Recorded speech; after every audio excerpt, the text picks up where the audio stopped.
திருச்செந்தூர் முருகன் கோவிலில் வைகாசி விசாகத் திருவிழா வசந்த திருவிழாவாக வருகிற மே 13ஆம் தேதி தொடங்கி 10 நாள்கள் நடைபெறுகிறது. திருவிழா நாள்களில் தினமும் பகலில் சுவாமி ஜெயந்திநாதர் தங்கச்சப்பரத்தில் திருக்கோயில் வசந்த மண்டபத்தில் எழுந்தருள்கிறார்.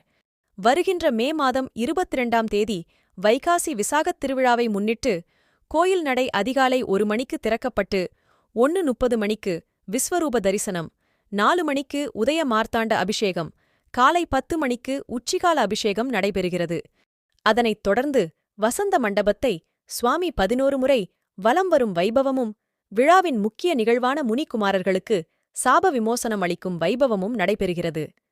பின்னர் மகா தீபாராதனையாகி கிரிவீதி வலம் வந்து திருக்கோயில் சேர்கிறார்.